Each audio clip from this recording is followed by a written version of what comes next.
Alors, bienvenue. On va aller retrouver nos notes pour aujourd'hui.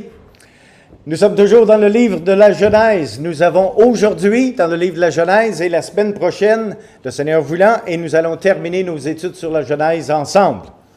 Alors, nous sommes en train d'étudier la vie de Joseph et ses frères, évidemment. Ses frères qui avaient mis Joseph dans un puits, l'avaient vendu en Égypte comme esclave, et maintenant la famine était arrivée. Les frères de Joseph qui étaient à Canaan, ainsi que leur père, avaient faim. Ils ont été en Égypte pour acheter des vivres, et là, ils ont reçu des vivres, mais Joseph a dit « Remettez l'argent dans les sacs ». Et on a remis l'argent dans les sacs, et quand ils sont arrêtés pour la nuit, pour faire une nuit de camping, eh bien, ils ont découvert que l'argent avait été remis dans les sacs. Ceci a causé une situation un peu précaire pour Jacob et ses frères, parce qu'ils ont mangé les vivres, et maintenant, ils ont eu faim, ils ont dit, on doit retourner pour aller chercher d'autres vivres, mais ils avaient promis d'amener leur petit frère Benjamin, et papa n'était pas d'accord d'envoyer Benjamin avec eux autres. Ça fait qu'ils ont dit, si Benjamin ne vient pas avec nous autres, on ne retourne pas. Fait que maintenant, les enfants adultes se rébellent contre l'ordre de papa Jacob et ça donne toute une histoire. Alors, nous en sommes maintenant à la situation où les frères de Joseph ont faim, papa Jacob également. Et il veut, Jacob, renvoyer ses fils aller chercher d'autres vivres. Il les envoie avec l'argent qui avait été retourné. Il les envoie avec de la nouvelle argent. Il les envoie avec des présents pour assoupir le deuxième en direction qui était Joseph, pour espérer avoir la faveur et des vivres pour revenir chez eux. Eh bien, après que les réserves du premier voyage d'épicerie en Égypte furent épuisées, la famine était toujours présente. Ça ne faisait que 2 ans que la famine existait. Je vous encouragerais de prendre vos Bibles, s'il vous plaît, et de tourner avec moi dans le livre de Genèse, Genèse chapitre 42. On va commencer là pour une petite révision, et le verset 24. Lorsque Joseph a rencontré ses frères, il était très émotif. Il dit, il s'éloigna d'eux pour pleurer. Il revint et leur parla, puis il prit parmi eux Siméon et le fit enchaîner sous leurs yeux. Alors ça, c'était entre les 2 voyages. Le premier voyage, tu as un frère cadet, amenez-le-moi. Bien, pour être certain que vous allez l'amener, je vais en prendre un de vous autres, puis je vais le mettre en prison. Ça a été Siméon qui a été élu pour aller en prison pendant que le reste des frères sont retournés à la maison avec les vivres. Et maintenant, si vous descendez toujours dans Genèse, mais cette fois au chapitre 43 et le verset 14, nous lisons ceci. Que le Dieu Tout-Puissant vous fasse trouver grâce devant cet homme et qu'il laisse revenir avec vous votre autre frère Benjamin. Et moi, si je dois être privé de mes enfants, que j'en sois privé. Jacob est plutôt le genre d'homme dépressif. Du moins, c'est de cette manière-là que moi je le vois. Oui, d'accord, il y a eu la mauvaise nouvelle que son fils qui aimait bien Joseph avait été déchiré supposément par une bête féroce et que sa tunique de multicolore avait été trempée dans le sang de chèvre. Mais avec tout ça maintenant, OK, il fait son deuil de son fils, mais partout où on entend parler de Jacob, c'est tout le temps d'une manière déprimante. Puis ici, c'est un petit peu l'attitude d'Aurore enfant bâtir. Ben, s'il faut que vous y allez, les gars, allez-y. Puis si moi, il faut que je sois privé de mes enfants, ben, je vais être privé de mes enfants. Tu sais, il y a du monde qui, de la manière qu'ils parlent, de la manière qu'ils s'expriment, on dirait qu'ils sont constamment déprimés. Eh bien, c'est un peu comme ça que je vois Jacob. Mais Jacob et ses fils ont beaucoup à nous enseigner sur les réactions humaines face à l'adversité et aux tragédies. La tendance humaine face à l'adversité et aux tragédies est de blâmer les autres. Souvent, ceux qui souffrent une tragédie ou qui ont quelque chose de négatif qui arrive dans leur vie, ben, c'est jamais de leur faute. C'est tout le temps de la faute de quelqu'un d'autre qui leur a fait quelque chose. Eh bien, Jacob, leur père, leur dit, vous me privez de mes enfants, Joseph n'est plus, Siméon n'est plus, et vous prendriez Benjamin. C'est sur moi que tout cela retombe. Alors, pouvez-vous voir un peu l'attitude de Jacob à travers tout ça? Oui, c'est certain qu'il y a des choses tragiques qui sont arrivées. Mais n'oubliez pas qu'ici, Jacob, il y a environ 100 ans. Tu sais, quand tu as 100 ans de vécu, puis que c'est comme si ça venait pas naturel pour Jacob de faire automatiquement confiance à Dieu. 100 ans de vécu en vie chrétienne, mais on dirait qu'il a appris très peu de la confiance en son Dieu. Israël dit alors, « Pourquoi avez-vous mal agi à mon égard en disant à cet homme que vous aviez encore un frère? » Fait que là, Jacob, il est tellement déprimé qu'il blâme ses enfants pour avoir dit quelque chose à Joseph. Il ne savait pas que c'était Joseph, mais il a dit qu'il y avait un autre fils qui était vivant auprès de son père. Fait que dans son état de dépression, d'être déprimé, Jacob blâme ses autres enfants pour avoir dit qu'il y avait un autre frère qui était en existence. Eh bien, la tendance humaine face à l'adversité et aux tragédies est de prendre des mesures extraordinaires afin d'être écouté. Ruben, on en a parlé un peu la semaine dernière, Ruben qui était le fils le plus vieux de Jacob, il a dit à son père, « Tu feras mourir mes 2 fils si je ne te ramène pas Benjamin. Remets-le entre mes mains et je le ramènerai. » C'est surprenant, hein? Dans des situations tragiques, il y en a là que la pendule là, va complètement à une extrême. Mais là, il est en train de parler à son père, Ruben. Puis il dit, « Si je ne ramène pas mon jeune frère Benjamin, tu peux tuer mes 2 fils. » Ah oui, mais c'est le grand-père. Coudon. Il pense à quoi, Ruben, là? C'est quoi son affaire? Puis remarquez ce qu'il dit, « Mon fils ne descendra point avec vous, car son frère est mort. » Ça, là, c'est important. Parce que là, Jacob est en train de dire à Ruben, en lui répondant, et dit, regarde, il dit, mon fils ne descendra point. Le père, il prend une décision catégorique. Il dit, mon fils ne descendra point avec vous, car son frère est mort. Lui, c'est ce qu'il avait pris pour acquis.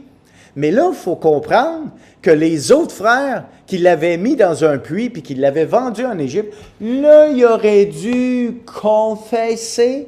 Ben, en réalité, papa Jacob, ton fils, on ne sait pas s'il est mort ou non.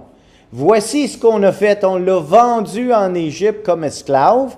On a baigné sa tunique de multicolore dans du sang de chèvre, puis tu as cru qu'il était mort. Mais on ne le sait pas. Il aurait dû confesser, c'était une belle opportunité ici, mais plutôt, ils ont décidé de garder le vieux Jacob dans l'erreur et la menterie qu'ils avaient inventée. S'il lui arrivait un malheur dans le voyage que vous allez faire, vous feriez descendre mes cheveux blancs avec douleur dans le séjour des morts. Ça, c'est une expression que je trouve intéressante. Vous feriez descendre mes cheveux blancs avec douleur dans le séjour des morts. Y en a-tu des parents qui sont tellement déprimés à cause de la situation de leurs enfants qui ça fait descendre leurs cheveux blancs avec douleur dans le séjour des morts? Il y a beaucoup de parents qui souffrent aujourd'hui parce que leurs enfants, ils ont mal tourné, puis ça n'a pas l'air qu'ils vont bientôt se brancher vers une direction qui va plaire à Dieu. Alors les cheveux blancs de plusieurs parents descendent avec douleur dans le séjour des morts.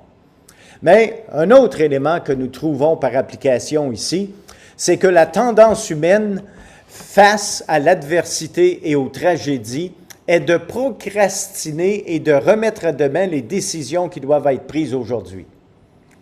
Dans une tragédie, on ne sait pas trop comment se brancher, la réponse est-tu ici, la réponse est-tu là, puis on a tendance à dire, ben regarde, on ne sait pas, ça fait qu'on ne décide pas.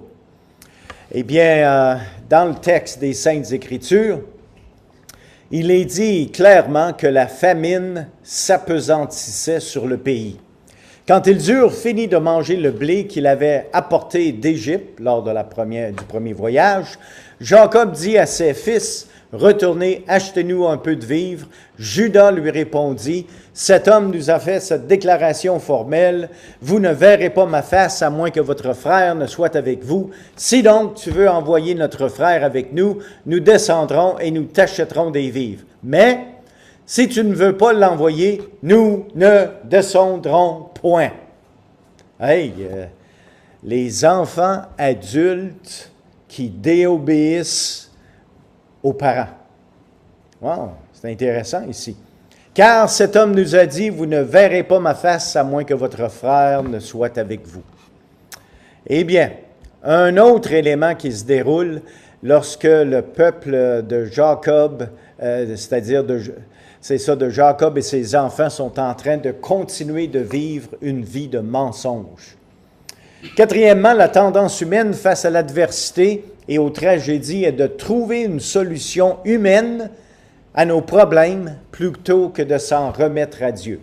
Comme j'ai dit tout à l'heure, Jacob avait 100 ans dans ses environs et éprouvait encore de la difficulté à remettre son sort entre les mains de Dieu. C'est dur des fois dans la tragédie, les difficultés de dire, « Ben Dieu, j'en ai pas de solution. Trouve une solution pour moi. Je te fais confiance. » Eh bien, intéressant ici, souvenez-vous que une des méthodes que Jacob avait fait pour une bonne partie de sa vie, c'était de donner des présents. Il avait fait ça avec son frère Ésaü pour se faire accepter par Ésaü. Maintenant, ici, il dit à ses fils, il dit, quand vous allez retourner en Égypte, amenez des présents, amenez l'argent qui a été mis dans le sac, amenez de la nouvelle argent pour acheter des vivres. En d'autres mots, on va le baigner dans les présents, ça va être difficile au chef de dire non. Alors Israël, leur père, leur dit, « Puisqu'il le faut, faites ceci. Prenez dans vos sacs des meilleures productions du pays pour en apporter un présent à cet homme, un peu de baume et un peu de miel, des aromates, de la myrrhe, des pistaches et des amandes. » Hey, ça c'est le meilleur du pays, là, des pistaches puis des amandes. À un homme là, qui est le numéro 2 en Égypte, là, que lui, là, c'est lui qui est en train de distribuer de la nourriture dans tout le pays d'Égypte et tous les pays aux alentours. Hey, Joseph, veux-tu des pistaches? Veux-tu des amandes? Mais ça vous donne un peu la situation de ce que Jacob et ses fils étaient en train de vivre. Ça, c'était le meilleur du pays, des pistaches, des amandes. C'est pas mauvais. Mais quand c'est le meilleur, bon.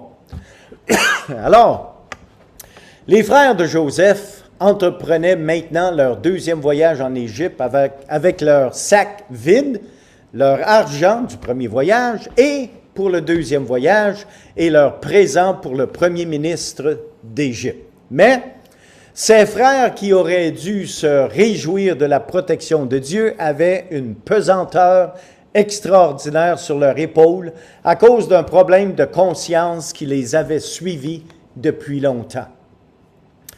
Chaque pas vers l'Égypte s'avérait de plus en plus difficile.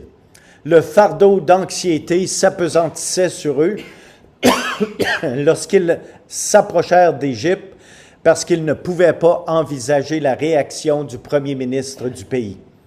Allait-il relâcher Siméon? N'oubliez pas maintenant, entre les deux voyages, là, leur frère Siméon, il est toujours dans la prison en Égypte. Là.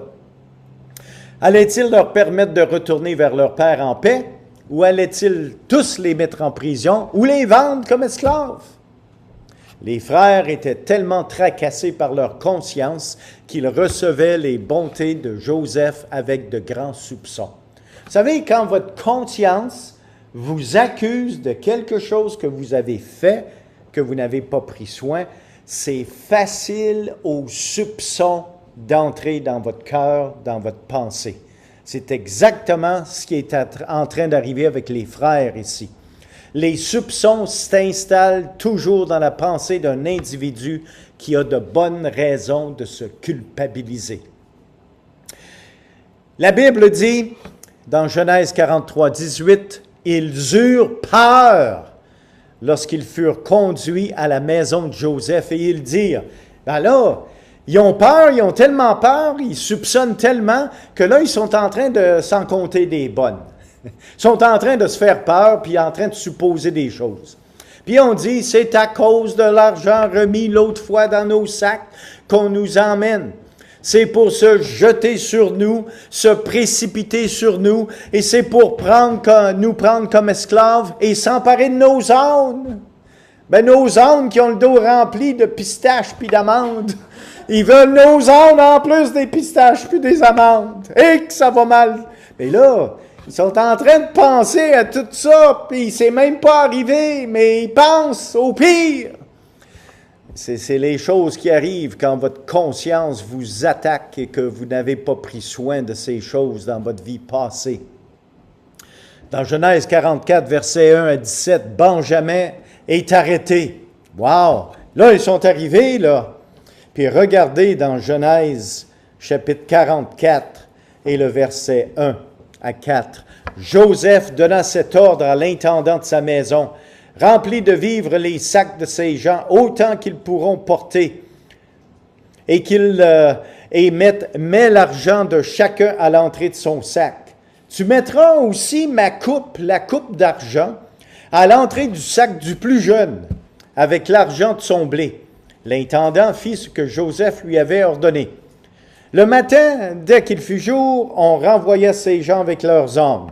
Bon, alors là maintenant, deuxième voyage, ils ont payé, les sacs sont remplis, les ânes sont loadés, l'argent est dans les sacs, puis la coupe spéciale de Joseph qui est mise dans le sac du plus jeune.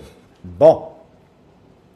Et à un moment donné, ça a été découvert. Pourquoi avez-vous rendu le mal pour le bien? Était probablement la question que Joseph avait dû adresser pendant toutes ces années en prison. Parce que, souvenez-vous que maintenant, ils sont en retour vers la maison, puis là, Joseph, il dit, « Hey, ma coupe est partie! » Court après les gars, rattrape les gars, puis il dit, « Pourquoi avez-vous changé le bien pour le mal? Vous avez volé la coupe de mon seigneur Joseph. » Bien, ils ont dit, ben non, on n'a pas fait ça, fouille toi-même. Ils ont fouillé, du plus vieux jusqu'au plus jeune, ils sont arrivés au plus jeune, la coupe était là. Oh non, là, on est vraiment condamnés, on va nous prendre pour des voleurs. Les frères avaient menti si longtemps qu'ils croyaient leur propre mensonge. Vous savez, c'est une chose, le mensonge.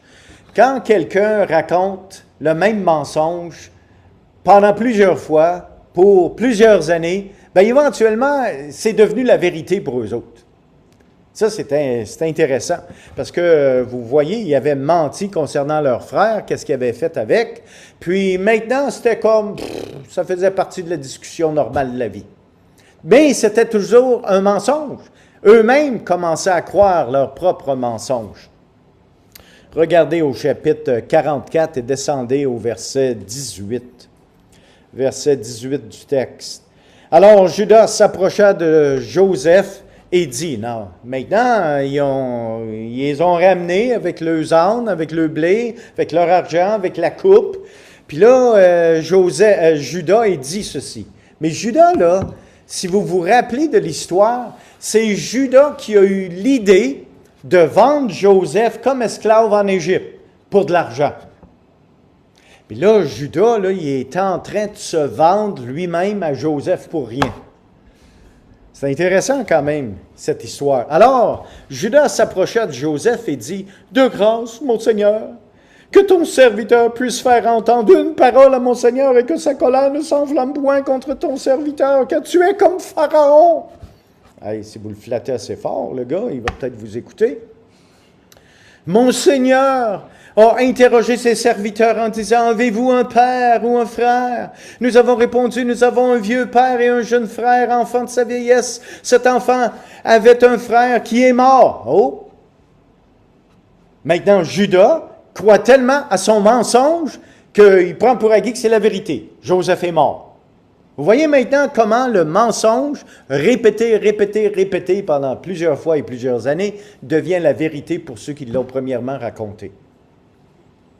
Et qui était de la même mère. Il reste seul et son père l'aime.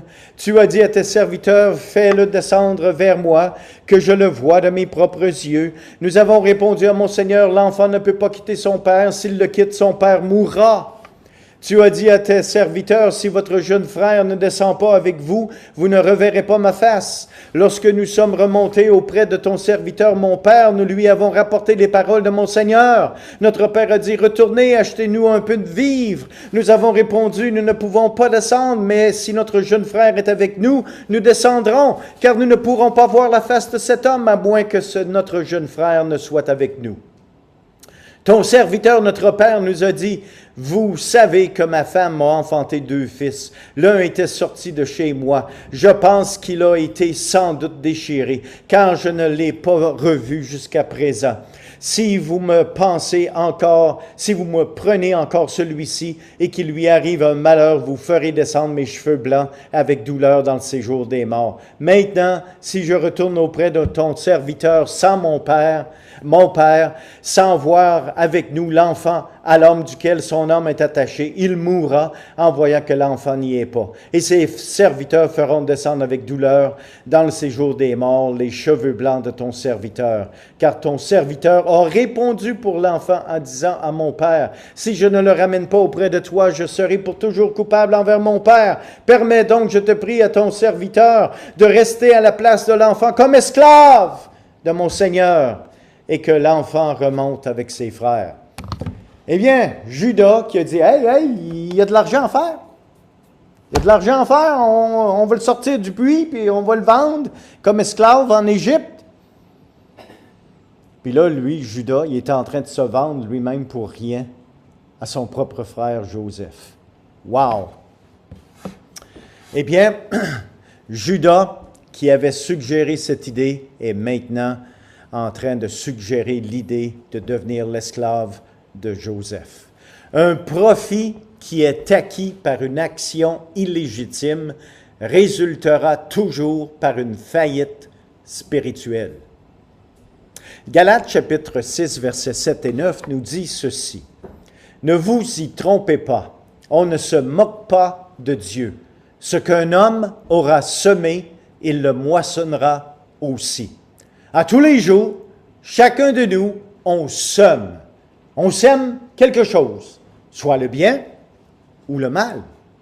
Celui qui sème pour sa chair moissonnera de la chair la corruption. Mais celui qui sème pour l'esprit moissonnera de l'esprit la vie éternelle. Puis en plus, l'apôtre nous conseille ceci. Il dit, ne nous lassons pas de faire le bien. Ça veut dire que de faire le bien jour après jour, ça devient des fois peut-être un peu pesant, fatigant. Mais Paul nous dit, ne nous lassons pas de faire le bien. Ça veut dire, tu ne peux pas te permettre d'arrêter de faire le bien. Tu te dois de continuer, car nous moissonnerons au temps convenable. C'est une promesse de Dieu. Ne nous lassons pas de faire le bien, car le jour va venir où il va y avoir une moisson. Mais la promesse est conditionnelle. Si nous ne nous relâchons pas, la tendance à continuer de faire le bien, c'est de slacker un peu. Puis de dire, oh, j'en ai assez fait. J'ai fait mon tour. J'ai fait ce que j'ai pu. Ben non, il faut continuer de faire le bien.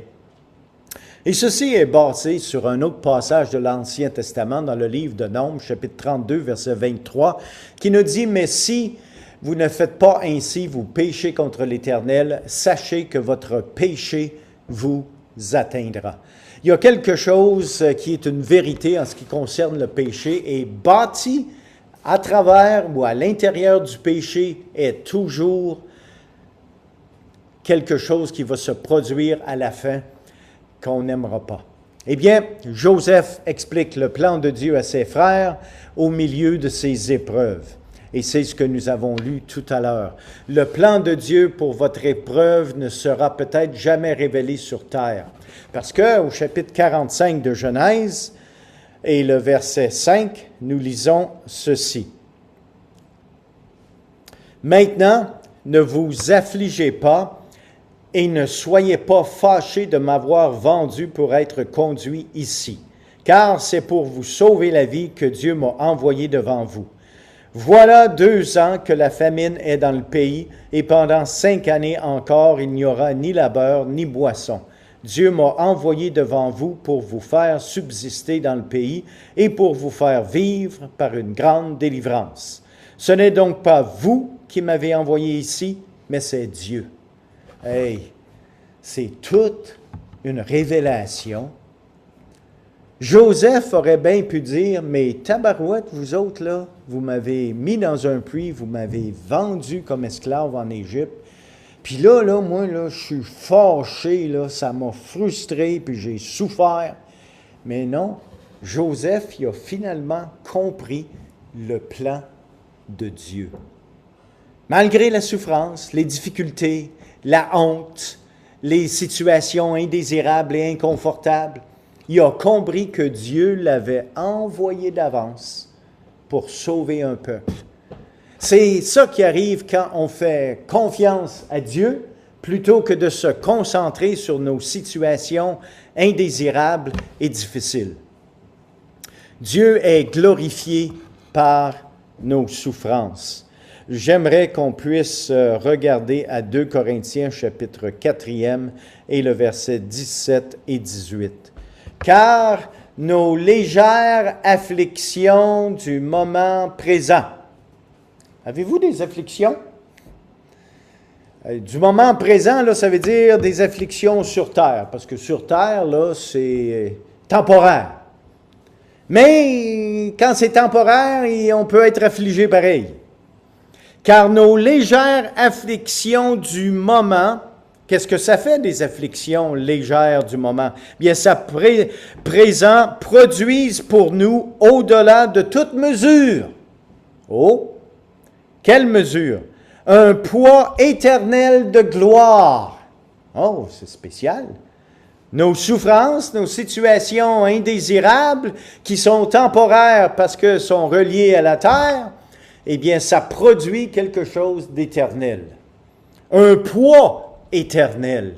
C'est spécial, parce que nous regardons non point aux choses visibles, mais à celles qui sont invisibles, car les choses visibles sont passagères et les invisibles sont éternelles. Nos souffrances contribuent à notre gloire future et à la gloire de Dieu.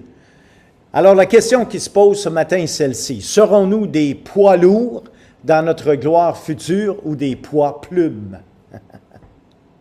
Tout dépend de la réaction face aux situations difficiles.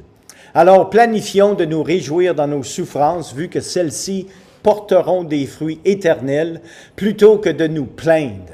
C'est facile de se plaindre. « Oh, pauvre petit moi! » Cultivons notre arbre fruitier de souffrance pour la gloire éternelle. Wow! Votre jardin, vos arbres, ils ont l'air de quoi?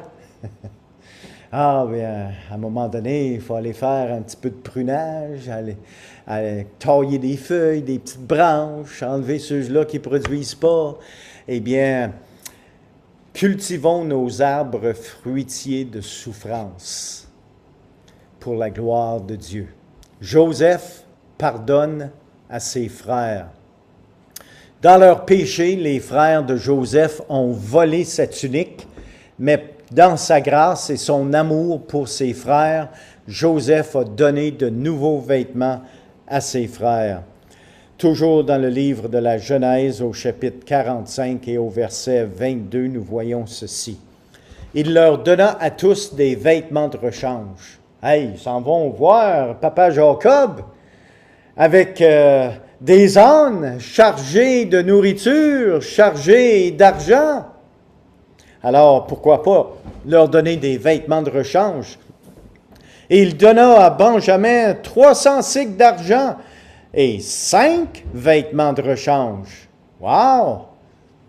Il envoya à son père 10 ânes chargés de ce qu'il avait de meilleur en Égypte. Mais ça, là, moi je dis, la Bible, là, elle est remplie d'humour. Vous vous rappelez des frères là, qui sont partis de chez Jacob avec le pistache, puis les amandes, puis les ânes? Puis là, ça c'est le meilleur du pays. Puis là, ils sont en Égypte, puis ils découvrent que Joseph, c'est leur frère qui pensait être mort, mais qui l'avait vendu en Égypte. Puis il renvoie avec 10 ânes de plus, chargés des choses meilleures dans l'Égypte. Wow! C'est pas mal meilleur que des pistaches puis des amandes, là. Ils sont revenus riches, les gars. Avec du linge de rechange en plus. Eh bien, il envoya à son père 10 ânes chargés de ce qu'il y avait de meilleur en Égypte et 10 ânesses. Wow! Il y en a des ânes chargés de blé, de pain, de vivres pour son père pendant le voyage. Puis il congédia ses frères qui partirent et leur dit, « Ne vous querellez pas en chemin, les gars. » Hey, c'est ton frère cadet là, qui parle au plus vieux, là, puis il dit « Chicanez-vous pas en route. » là. La Bible est remplie d'humour. Alors ils remontèrent de l'Égypte et ils arrivèrent dans le pays de Cana, auprès de Jacob leur père. Ils lui dirent, « Joseph vit encore, et même c'est lui qui gouverne tout le pays d'Égypte. » Mais le cœur de Jacob resta froid. Ça faisait des années que Jacob croyait vraiment que son fils Joseph avait été déchiré par une bête. Alors lui, là, ils lui rapportèrent toutes les paroles que Joseph leur avait dites. Alors là, il a vu les chars que Joseph avait envoyés pour le transporter. Hey, quand tu es un vieux bonhomme, là, tu veux au moins une Volkswagen, là. Tu sais, un niveau de confort. Eh bien, c'est alors que l'esprit de Jacob, leur père, se ranima. Oh! 20 ânes, du linge de rechange, l'argent qui a été remis. OK, c'est Joseph, mon fils, qui est en Égypte. Son esprit, ça faisait longtemps qu'il était Aurore, enfant martyr, là, qui était en train de vivre un deuil. Mais là, il dit, « C'est assez! Joseph, mon fils, vit encore. J'irai et je le verrai avant que je meure. Je vais prendre la Volkswagen et je vais y aller le voir, mon fils Joseph, en Égypte. Puis là, j'ai le goût de voyager, même si j'ai 100 ans. » Hey, parle-moi d'un esprit qui revit, là. Tu gagnes une vision nouvelle. Tu avais été Aurore, enfant martyr pendant des années, puis là, tu as le goût de voyager, tu as le goût de partir, tu as le goût de... Wow! C'est merveilleux lorsque le plan de Dieu se réalise. Mais, ça l'a pris un pardon de la part de Joseph. J'aimerais vous lire cette petite histoire ici de Corrie ten Boom, qui partage cette vraie histoire dans son livre « The Hiding Place ». C'était à une réunion d'église à Munich que je l'ai vu. L'ancien militaire allemand SS qui était gardien à la porte des douches dans la prison à Ravensbrück. Il était le premier de nos geôliers que j'avais vu depuis ce temps. Et soudainement, c'était tout revenu. Les hommes qui se moquaient, les tas de vêtements, les douleurs de la honte et des visages blanchis par les souffrances et la famine. Il est venu me voir après la réunion en rayonnant de joie pour me dire comment il était reconnaissant pour mon message sur le pardon. C'est si merveilleux de réaliser que Dieu a tout pardonné mes péchés. Sa main était tendue vers la mienne pour me remercier. Et moi, qui avait si souvent prêché aux gens sur le besoin de pardonner, garda ma main à mon côté. Pendant que mes pensées de colère et de vengeance bouillonnaient en moi, Dieu m'a permis de voir qu'il avait pardonné cet homme pécheur. Jésus-Christ est mort pour cet homme. Est-ce que j'allais demander plus que ce que Christ avait fait? Seigneur Jésus, j'ai prié, pardonne-moi et aide-moi de le pardonner. J'ai essayé de sourire, j'ai lutté pour lever la main, je ne pouvais pas. Je n'ai rien ressenti envers cet homme, pas d'étincelle la plus légère de chaleur ou de charité chrétienne. Alors encore, j'ai prié une prière silencieuse. Jésus, je ne peux pas pardonner cet homme. Donne-moi ton pardon. En prenant sa main, la chose la plus incroyable s'est passée. De mon épaule, le long de mon bras et à travers ma main, un courant semblait passer de moi à lui, pendant que dans mon cœur, un amour se développa pour cet étranger. Et donc, j'ai découvert que ce n'est pas par notre pardon, pas plus que par notre bonté que le monde peut réussir à pardonner. Mais c'est par le pardon que Jésus offre. Quand il nous dit d'aimer nos ennemis, il donne avec ce commandement la capacité d'aimer. En conclusion, ce matin donc, quand les frères de Joseph sont venus devant Joseph en Égypte pour lui demander de la nourriture, Joseph a fait face à une épreuve difficile. Plusieurs années auparavant, ses frères avaient menacé de le tuer. Ensuite, ils l'ont vendu en esclavage, mais Joseph les a pardonnés. Même après que leur père Jacob fut mort et qu'il craignait que Joseph aille se venger, Joseph a assuré ses frères qu'il les avait complètement pardonnés. Alors, certaines leçons s'appliquent à nous aujourd'hui. Est-ce que nous devons pardonner quelqu'un?